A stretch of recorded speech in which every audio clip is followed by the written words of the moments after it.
Hi guys. So I'm about 10 minutes into my walk. I'm 10 minutes into my walk. I'm trying not to get pooped on by the birds above my head. So what can I talk about? I have no script, nothing. I'm just like talking off the top of my head. I didn't have a topic, but what can I talk about? Well, I thought about the fact that Nigeria is getting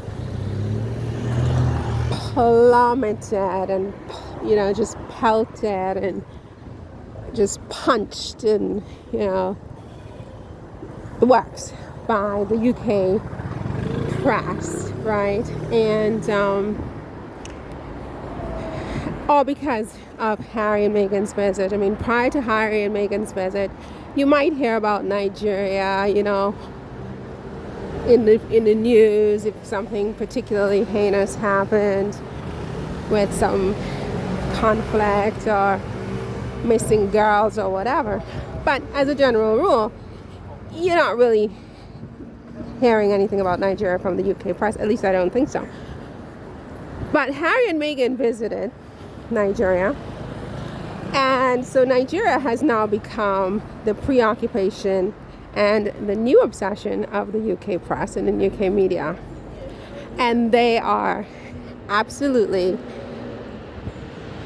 just, for lack of a better word, blackballing Nigeria, right? First they said that King Charles, I think this was Tom, what was his last name? His first name is Tom. I guess that's enough.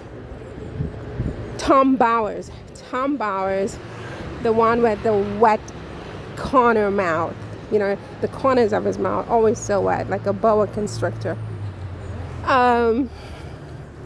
So he was quoted as saying something to the effect that King Charles has no interest in Nigeria because it's a third world country and it has no culture. It's just filthy. It's got only crime, things of that nature. This is a paraphrase, okay?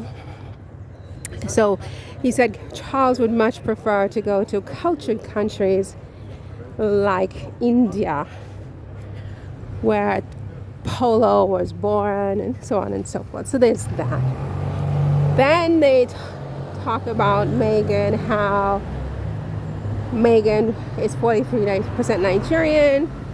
She went to Nigeria, but the royal family has no interest in going to Nigeria because it's so crime-filled and it has no respect for women's rights.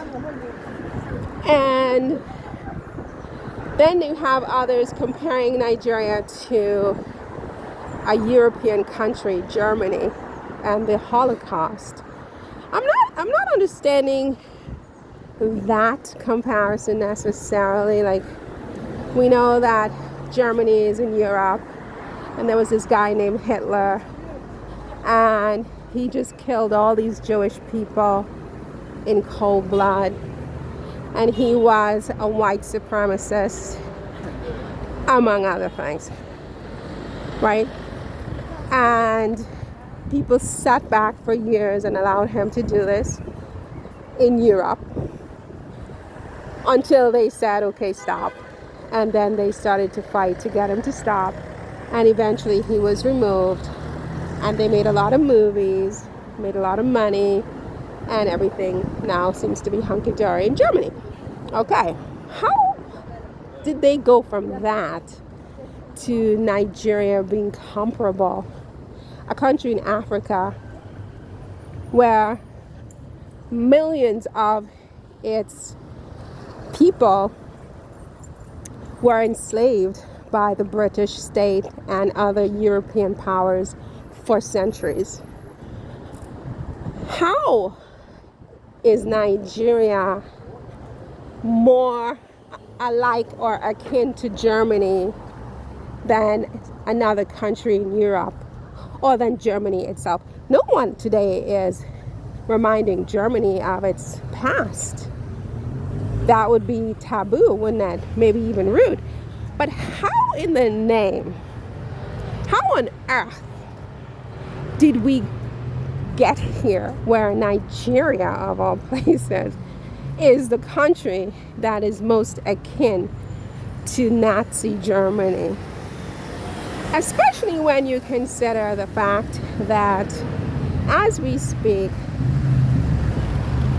the Palestinian people in the Gaza Strip, like, not people, forget people, like little kids, are being killed arbitrarily by powerful states who either directly or indirectly drop bombs on innocent children and women on a daily basis just because one small group of men committed wrongdoing.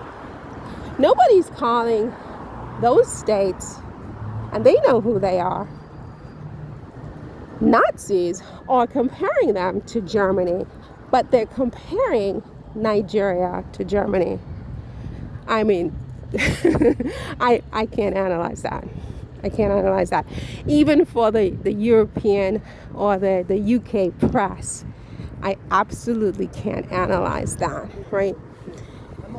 Then they talk about the poverty in Nigeria. These are all reasons they are giving as to why Meghan and Harry should not have gone. But I believe King Charles had an African, not a Nigerian, but in one of the African countries, may have been South Africa. The president of South Africa, I believe, was his first guest at the Buckingham Palace after becoming king. I don't think South Africa is without its own problems in terms of poverty, violence, and so on and so forth. But no one likened South Africa to Nazi Germany when Prince Charles was going to do his bidding for the UK government and do his messaging and do his trade deals or whatever it is they get out of these state-funded trips, right? I believe he even, as Prince of Wales, visited Nigeria himself in the 1990s. No one was pointing out all that was wrong with Nigeria then. Plus, his mother and he and other members of the royal family have all visited various African countries in the past. No one was pointing out or asking him or they to point out all of Nigeria's faults prior to a visit. It just seems like so incredibly typical of these people to be so two-faced and to be so barefaced in their prejudice and their racism, because when it is they who are doing the very same things, they give it a whole different definition to when it's someone who, quote unquote, is black who's doing it. You know what I'm saying? And for me, I can't analyze it anymore. I don't have words for it. It's kind of like I say to myself, well, okay, let's say someone invited me to their home, not their country, their home, because your country is your home. But let's say your own home, your personal abode, your house, right? Someone invites you there and you accept for whatever your reason. Now, this person has their problems, right? But you accept the invitation and then you arrive and you come in and your first comment is, oh, your house stinks. Oh, it smells. Oh, why did you do that? Why did you wear this? Why did you go here? Oh, you're terrible. Oh, and everything that they have to say to you about your home, whether it's your house, your country, it's just nasty and mean. And they, these are people who accepted your invitation to come to visit. I mean, if that's how you feel, why accept the invitation? You know, A, B, it will be so incredibly classless, really, to go to someone's country. Let's say it wasn't Meghan and Harry, but it was King Charles or another royal, only to point out everything that's wrong with that country.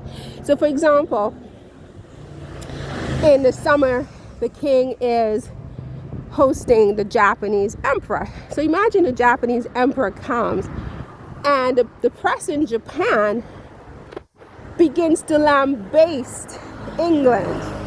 How filthy it is. The streets are horrible. All the potholes that are there. The shooting, the stabbing, the killing that's going on.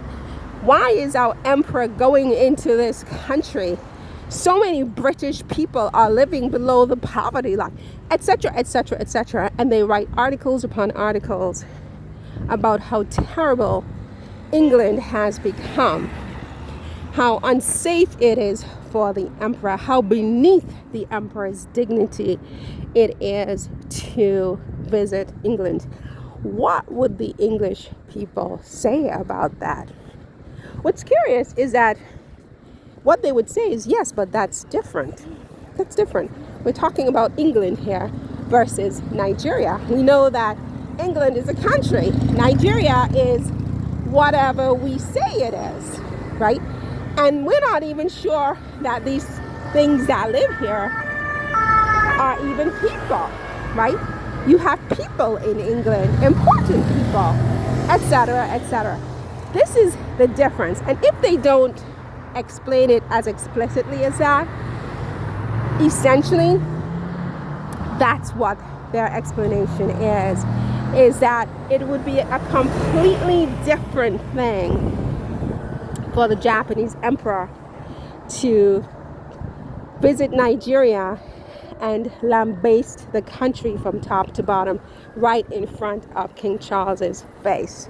But they expected Meghan to go to Nigeria and do the exact same thing to the Nigerian people and spit on their hospitality. I mean, this is the, what do you call it? The Tour Eiffel, the Eiffel Tower in Paris. Isn't it lovely, my darlings? Listen, I need to take some time to be quiet in my own mind and reflect. I always like to reflect right about here. So I will leave you with that one, okay? To think about. Leave me your comments. Tell me what you think. Take care. Bye.